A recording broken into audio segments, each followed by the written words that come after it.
Hello believers, welcome to believers academy. డిఎస్సికి సంబంధించి social కంటెంట్పై ముఖ్యమైన బిట్స్ని ఈరోజు నుంచి కవర్ చేద్దాం. ఈరోజు జాగ్రఫీలో గల కొన్ని స్కోరింగ్ బిట్స్ ఈ క్లాస్లో డిస్కస్ చేద్దాం. కొత్తగా చూస్తున్న వారు ఇప్పుడే మన ఛానల్ను సబ్స్క్రైబ్ చేసుకోండి. క్లాస్లోకి వెళ్దాం. మొదటగా ఫస్ట్ బిట్, సూర్యుడు ఒక నక్షత్రం, భూమి ఒక గ్రహం. సెకండ్ వన్, సూర్యుడి నుంచి నిరంతరం విడుదల చేయబడే శక్తిని సౌర వికిరణం అంటారు. థర్డ్ వన్, సూర్యుడు ఒక బ్రహ్మాండమైన మండుతున్న వాయుగోళం, అంటే సూర్యుడు ఒక నక్షత్రం. ఫోర్త్ వన్, ఈ గోళంలో అనుసంఘటనము అనే ప్రక్రియ ద్వారా నిరంతరం ఉష్ణము జనిస్తుంది.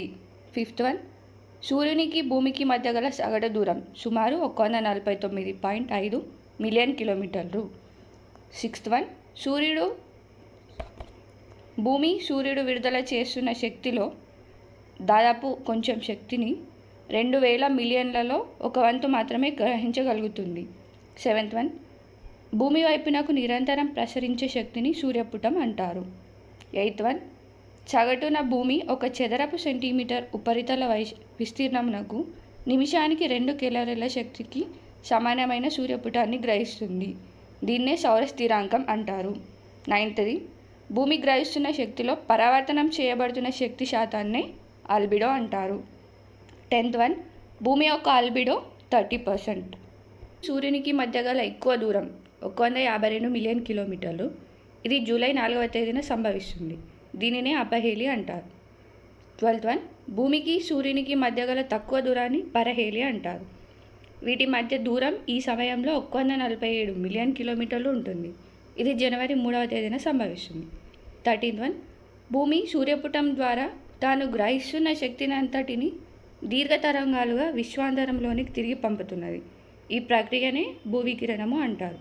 14th వన్, శాస్త్రవేత్తలు ఉష్ణోగ్రతను సాధారణంగా స్వీడన్ దేశానికి చెందిన యాండర్స్ సెల్సియస్ అనే ఖగోళ శాస్త్రవేత్త పేరుతో సెల్సియస్ డిగ్రీలలో తెలుపుతారు. 15th వన్, భూమి యొక్క ఉపరితలం సరాసరి ఉష్ణోగ్రత 13 డిగ్రీ సెంటీగ్రేడ్.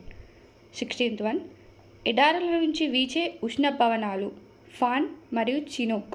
17th వన్, శీతల పవనాలు మిస్ట్రాల్ మరియు బోరా. 18th వన్, భూవికిరణము మూలంగా వాతావరణం వేడెక్కుతుంది. ఇది వాహన క్రియ అను ప్రక్రియ ద్వారా సంభవిస్తుంది.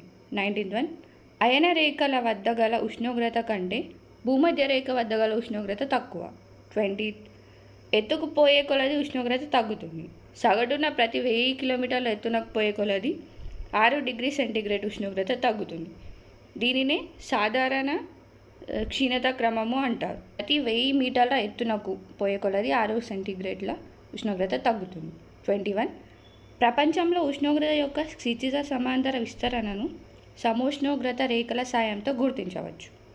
22, ఒకే ఉష్ణోగ్రత ప్రదేశాలను కలుపుతూ గీచే రేఖలను సమోష్ణోగ్రత రేఖలు అంటారు. 23, వాతావరణ పీడన విస్తరణను సమభార రేఖల ద్వారా, వర్షపాత విస్తరణను సమవర్షపాత రేఖల ద్వారా గుర్తించవచ్చు. 24, ఉత్తరార్ధగోళంలో దక్షిణపు వాలు కలిగిన ప్రాంతాల వద్ద ఉష్ణోగ్రత ఎక్కువ. 25, భారమితిలో పాదరస మట్టము 760 మిల్లీమీటర్లు ఉన్నప్పుడు అది 1013.2 మిల్లీ బార్లకు సమానం. 26, గొట్టములోని పాదరసం ఎత్తు 3 మిల్లీమీటర్లు అయితే అది 4 మిల్లీ బార్ల వాతావరణ పీడనానికి సమానమవుతుంది. వాతావరణం క్రింది పొరలలో ప్రతి 10 మీటర్ల పెరుగుదలకు 1 మిల్లీ బార్ చొప్పున వాతావరణ పీడనం తగ్గిపోతుంది. 28, సరాసరి సముద్ర మట్టం వద్ద వాతావరణ పీడనము 900 మిల్లీ బార్ల నుంచి 1030 మిల్లీ బార్ల వరకు ఉంటుంది. 29, సైబీరియాలోని అగట్టా వద్ద ఇప్పటి వరకు సముద్ర మట్టం వద్ద నమోదు కాబడిన అత్యధిక వాతావరణ పీడనం 1083.3 మిల్లీ బార్లు. దీనిని 1963వ సంవత్సరం డిసెంబర్ 31వ తేదీన నమోదు చేశారు.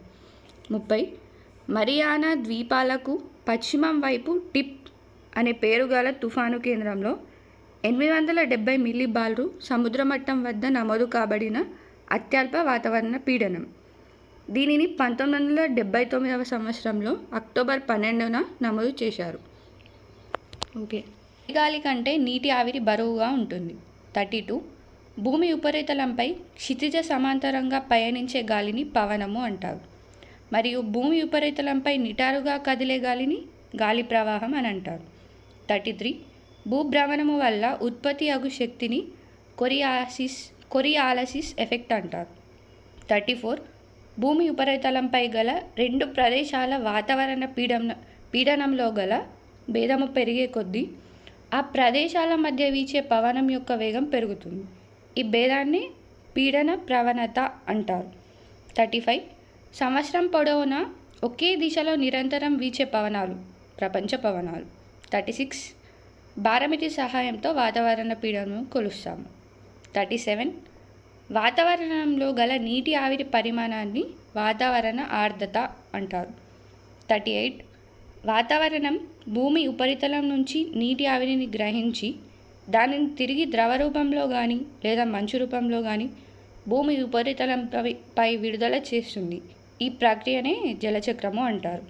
39 ద్రవ రూపంలోని నీరు ఆవిరి రూపంలోకి మారడాన్ని బాష్పీభవనం అంటారు. 40 ఘన రూపంలోని మంచు ద్రవ రూపంలోకి మారకుండానే నేరుగా వాయు రూపంలోకి మారుతుంది. ఈ ప్రక్రియనే ఉత్పతనం అంటారు. వృక్షాలు బాష్పోత్సేకం అనే ప్రక్రియ ద్వారా గణనీయమైన మొత్తాలలో వాతావరణంలోకి నీటి ఆవిరిని విడుదల చేస్తున్నాయి. 42 ఒక నిర్ణీత పరిమాణంలోని గాలిలోని నీటి ఆవిరి పరిమాణం యొక్క నిష్పత్తిని విశిష్ట ఆర్ద్రత అంటారు. 43 నీటి ఆవిరి నీరుగా కానీ లేదా మంచుగా కానీ మార్పు చెందడాన్ని ద్రవీభవనం అంటారు. 44 వాతావరణంలోని తేమ వర్షంగా కానీ మంచుగా కానీ ఈ రెండింటి కలయికగా కానీ లేదా వడగండ్లుగా కానీ వివిధ రూపాలలో భూమి ఉపరితలాన్ని చేరే సహజ ప్రక్రియను అవపాతం అంటారు. 45 వర్షపాతాన్ని వర్షమాపకంతో కొలుస్తాం అనే పరికరంతో కొలుస్తారు. 46 భూమి ఉపరితలాన్ని చేరిన నీటి బిందువులు మరియు మంచు అణువులు కలిసి ఘనీభవించి భూమి ఉపరితలంపై ఒక పలుచని మంచు పొరగా ఏర్పడినట్లయితే దానిని స్లిట్ అంటారు. 47 హిందూ మహాసముద్రంలో ఏర్పడే చక్రవాతాలను తుఫానులు అంటారు. 48 పశ్చిమ పసిఫిక్ మహాసముద్ర ప్రాంతంలో వీటిని టైఫూనులు అని అంటారు. 49 మెక్సికో సింధు శాఖ మరియు కరేబియన్ సముద్ర ప్రాంతాల్లో వీటిని హరికేనులు అంటారు. 50 ఆస్ట్రేలియాలో వీచే చక్రవాతాలను విల్లీలు అంటారు. సో ఇదండి ఈరోజు మనం క్లాస్లో నేర్చుకుంది. ఈ క్లాస్లో మనం ఇంకా ఎక్స్ట్రా కంటెంట్ కూడా కవర్ చేయడం జరిగింది. సో ఇది అందరికి ఉపయోగపడుతుందని అనుకుంటున్నాం. Thank you. నెక్స్ట్ క్లాస్లో మనం దాదాపు ఇంకా 300 వరకు ఇంపార్టెంట్ బిట్స్ కవర్ చేద్దాం. పీడిఎఫ్ కొరకు ఇప్పుడే మన ఛానల్లో జాయిన్ అవ్వండి. Thank you. Please do subscribe your believers academy. జై హింద్.